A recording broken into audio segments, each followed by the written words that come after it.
We moved into my grandparents' house in 2016 when they downsized. I was 9.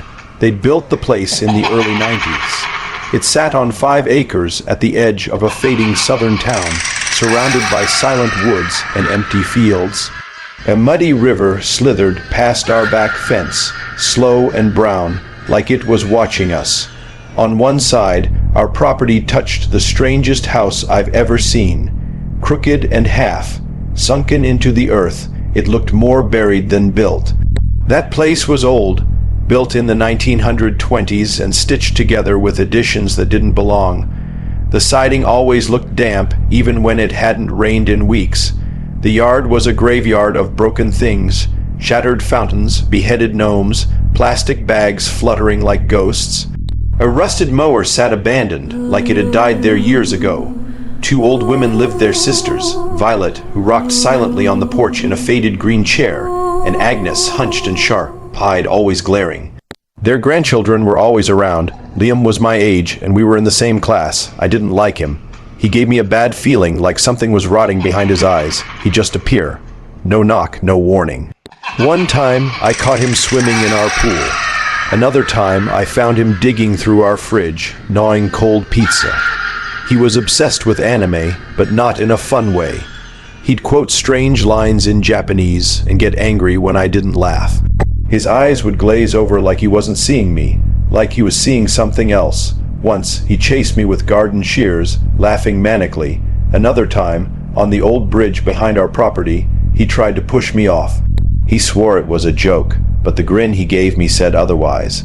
His twin sisters, Allison and Kelsey, were eerie. Silent, dirt, smeared, and always staring. Their words were garbled, like their voices had never learned how to speak. They flinched if you moved too fast. They looked half-starved. Their father was in and out of jail, and then there was their mother, Teresa. The first time I saw her, she was wrestling with a hose near our yard. She was tall, heavy, with thick black curls and thick 80s glasses. She smiled like she'd been waiting for me. She asked if I could help turn the faucet. I did. It moved easily. She gasped and told me how strong I was. Her voice was like syrup. She leaned close and whispered, "Did you know you have a third eye?" I stared. Everyone has one. She said, "Not physical, spiritual. It sees the truth." Then she turned and walked toward her house, telling me to follow. I did. Inside, the smell hit me like a punch.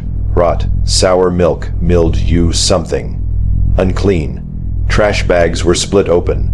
Dirty diapers stuffed behind furniture. And dishes crusted with mold sat in towers. I tried to leave, but Teresa gripped my wrist. Upstairs, everything changed. Her room was pristine. Pink wallpaper, porcelain dolls, rose, scented air. She made me sit, then pulled out a silver tray with a black candle, a crystal, and a leather book. I saw the pentagram on the cover, and my stomach dropped. My parents are Catholic.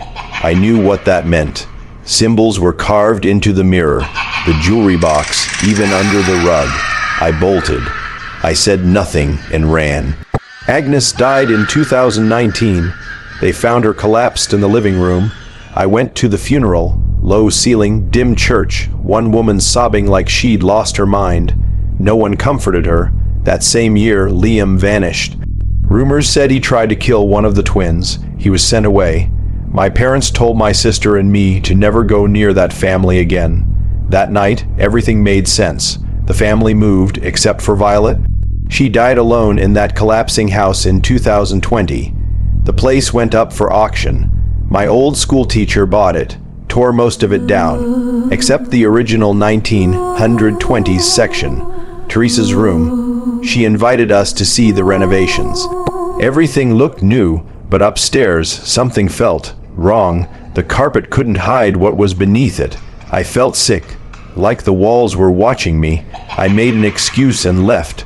A year later, I agreed to dog sit. Easy money, but on the final night, the dogs went still. Henry barked at the stairs, then thump, a sound from upstairs, then louder. I ran, slammed the door, and didn't look back. On the walk home, I felt. Followed, now it's 2025. We hadn't heard from the family in years, until a girl from school said she saw Teresa. at a farmer's market preaching. She started a religious group, the Truth Seers. Flyers are everywhere now. Something is coming back, and I know it's evil. I still dream of her and Liam standing at the foot of my bed, staring, silent, and every time I pass that house, even now, I shiver, the fresh paint, the new floors, it's a lie. That place remembers, and it will never let go. By the end of freshman year, I was excited for summer. Drivers training, side gigs, and finally some freedom. Things started off slow, but I had this one friend, Clayton, who I saw almost weekly. He was in the grade below me, still finishing junior high, but we got along well. My dad and I once even took him to a Pistons game. He was obsessed with basketball, so the invite thrilled him. But as I got busier, Clayton began acting different. If I couldn't hang out, he'd act upset, almost offended. He had this anger that simmered under the surface, ready to explode at the smallest rejection. I'll never forget one day I told him I couldn't chill because I was deep, cleaning my apartment. Later, I checked my phone and saw he'd removed me from Snapchat. I messaged him asking why he was upset.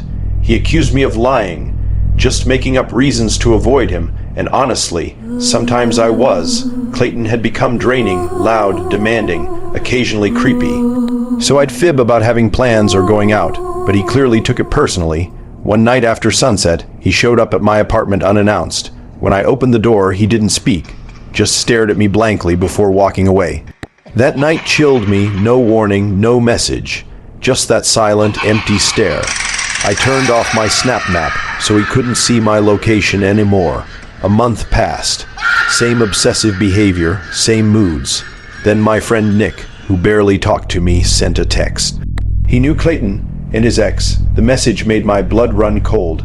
Clayton had pulled a knife on his girlfriend and sexually assaulted her. I felt sick. I blocked him everywhere instantly. Before I removed him from Instagram, he messaged nonstop. "Why did you block me? Why are you avoiding me?" I lied and said I needed space. I just wanted him gone. Then, that night, my parents had gone to the next town for dinner. I was home alone. There was a knock at the door. I peeked through the peephole. No one. I cracked it open. Nothing in the hallway. I figured it was a prank. But when I glanced out my bedroom window, the sidewalk light was out. And in the shadows, I caught movement. A shape. A tall one. Clayton standing silently outside. I opened the window and shouted at him to leave. He didn't budge, just whispered, "Let me in. I want to talk." "No." I snapped, "Go away." Then he shifted slightly, and I saw something gleam in his hand. My chest tightened. It was a knife. I threatened to call the police, but he was gone before they arrived. I gave the best description I could, voice shaking. I haven't heard from him since, but I swear, he was going to hurt me. Maybe worse, kill me. The thought still keeps me up. My parents gone, that stare, the knife, the quiet knock at my door. I'm convinced if I hadn't cut him off, I'd be another name in a headline, another missing person, another body in the news.